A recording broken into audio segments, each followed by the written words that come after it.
Kayo'y nakikinig sa Target On Air. Target On Air.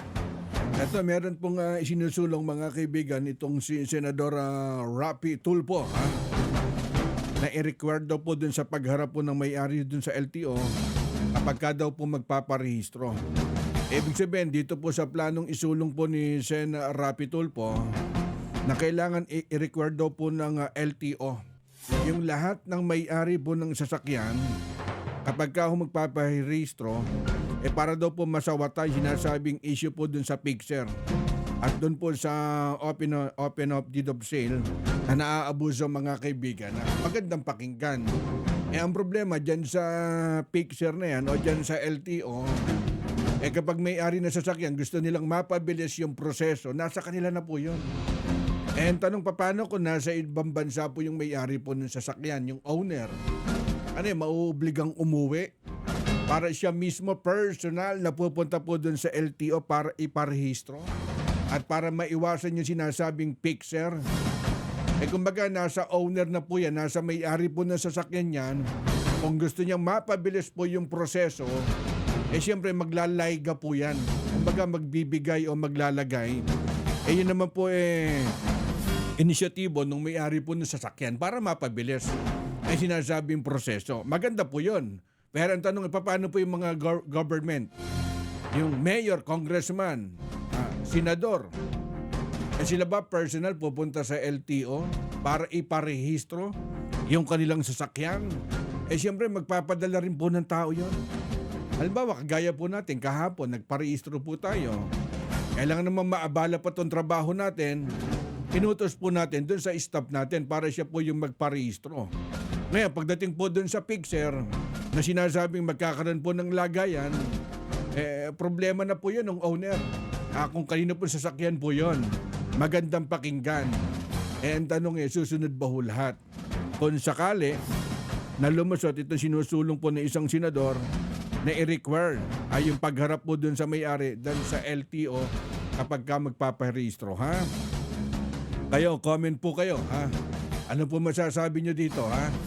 Ang plano po ni Senador Rapi Tulfo, meron po siyang isinusulong kung sakali na lulusot po to. Ang plano po niya, yung may-ari mismo ng sasakyan, personal na pupunta at haharap po doon sa LTO para daw po maiwasan yung sinasabing fixer o yung mga lagayan, ha? Comment po kayo dyan sa ating comment section at ang ating text line 0927-861-1921, ha? Eto, sabi po ni isang texter natin, paano yung Karex? Isa akong OFW, kung paparehistro ko, uuwi pa ako at ako mismo haharap dyan sa LTO doon sa pagpaparehistro ng aking 3 sasakyan. Malaman po natin, ha? At magbabalik po kami. Panatilihing masaya ang paglilibang. Magtakda na oras at limitahan ang gastos sa paglalaro. Huwag magsugal kung nalulungkot.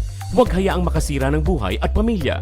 Para sa impormasyon ukol sa responsible gaming, tumawag lamang sa hotline number 02-8404-0171 o bisitahin ang www.casinofilipino.ph. Isang mensahe mula sa PAGCOR. Gambling is for 21 years old and above only. Keep it fun. Game responsibly. Hindi umuurong sa pagtulong, kawang-gawa sa lahat sinusulong. PCSO, PCSO. Hindi umuurong sa pagtulong ang PCSO.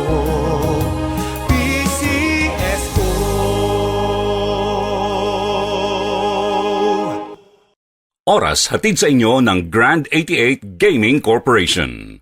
Ang bahaging ito ay hatid sa inyo ng Philippine Rural Electric Cooperatives Association Incorporated. Sa PhilReca, protektado ka.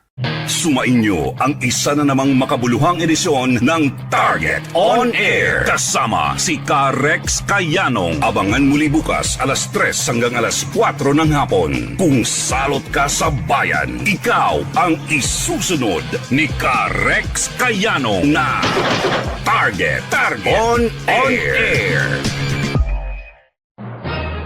Nangunguna nangunguna sa balita, impormasyon, musika, komentaryo at serbisyo publiko. Ito ang DZME 1530. Una sa kanan, ang himpilang may paninindigan.